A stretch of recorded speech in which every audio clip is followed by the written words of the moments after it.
dari kelompok 7 yang ingin mempresentasikan hasil kerja kelompok kami dengan materi sinyal sinusoidal.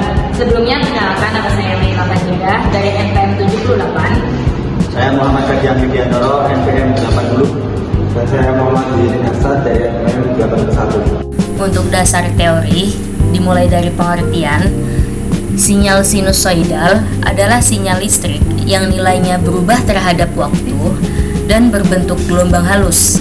Sinyal ini naik ke nilai maksimum, lalu turun melewati nol dan menuju nilai minimum, terus berulang dengan pola yang sama.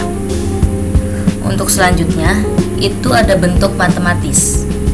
Memiliki rumus VT sama dengan Vm sin dalam kurung omega T plus pi, IT sama dengan Lm sin dalam kurung omega T plus pi.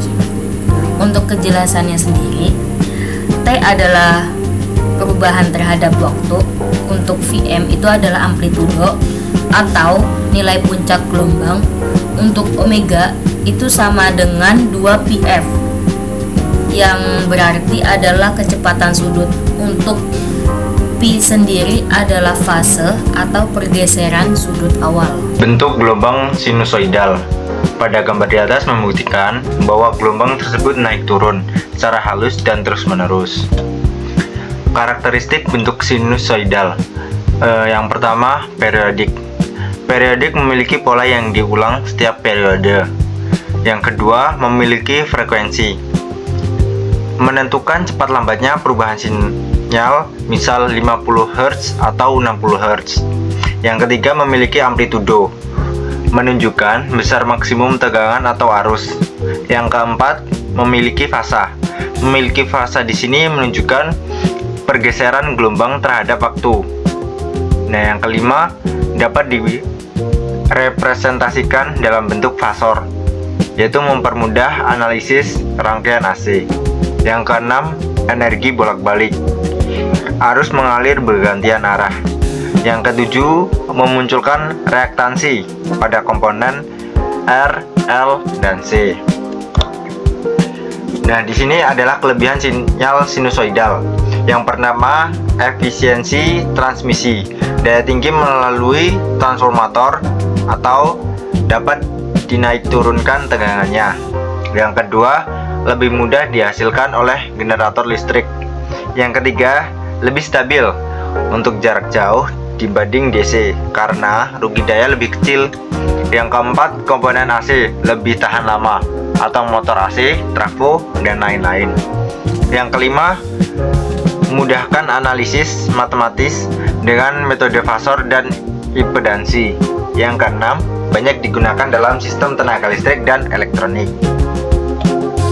Nah, kelemahannya yaitu lebih sulit dianalisis dibanding DC karena ada fasa, frekuensi, dan impedansi. Yang kedua, tidak cocok untuk perangkat elektronik sensitif tanpa penyarah atau butuh adaptor. Yang ketiga, reaktansi pada L dan C dapat menyebabkan rugi daya atau rugi reaktif. Yang keempat, perubahan frekuensi dapat mengganggu operasi peralatan. Yang kelima, memerlukan pengendalian yang lebih ketat pada aplikasi berpresisi. Berikut adalah contoh soal yang kami buat. Di sini ada V dalam kurung T sama dengan 5 sin 2000 pt. Nah, pertanyaannya adalah tentukan amplitudo, frekuensi sudut, frekuensi, periode, dan fase awal.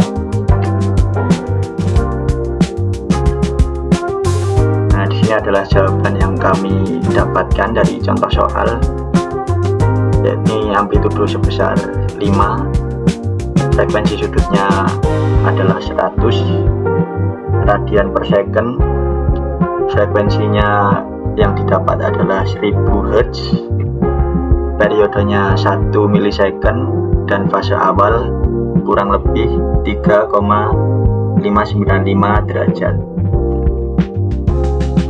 Berikut adalah rangkaian yang telah kami buat. Seperti ini, ada sumber DC ya, dan bebannya ada resistor yang bernilai 1 k-ohm dan induktor 10 mH, dan delay yang kami terapkan adalah 0,02 atau 2 milisecond. Seperti itu, dan ini adalah gelombang yang didapat dari rangkaian tersebut.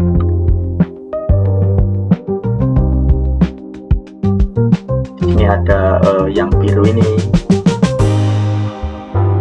dia adalah nilai voltase dari sumber, dan yang hijau ini adalah voltase arus. Nah, inilah dia rangkaian yang kelompok kami buat berdasarkan contoh soal yang ada pada PPT tadi. Nah, di sini saya akan mencoba untuk mensimulasikan rangkaian ini.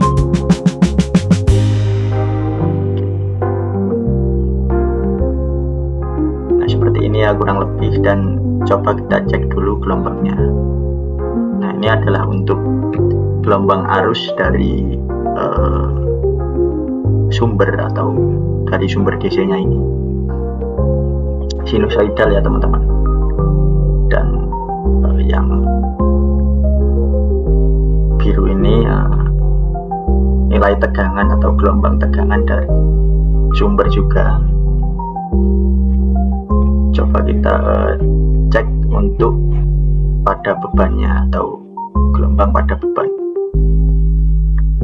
Nah, ini yang merah ini adalah arus dari resistornya ya kan, gelombang arus. Terus yang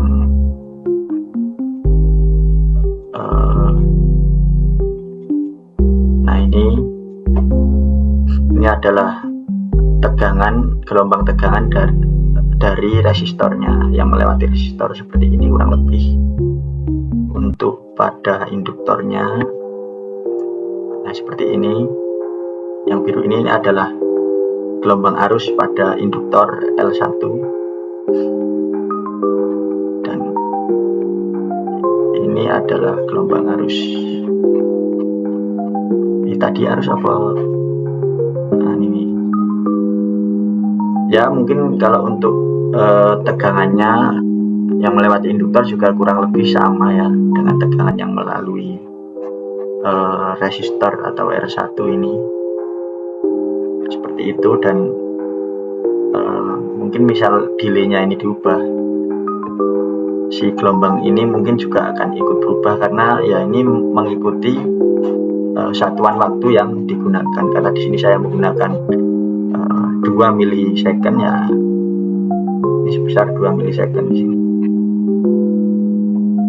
Ya kurang lebih seperti itu yang rangkaian yang kelompok kami telah buat gitu. Kurang lebihnya mohon maaf. Sekian presentasi dari kelompok kami. Bila ada salah mohon maaf. Wassalamualaikum warahmatullahi wabarakatuh.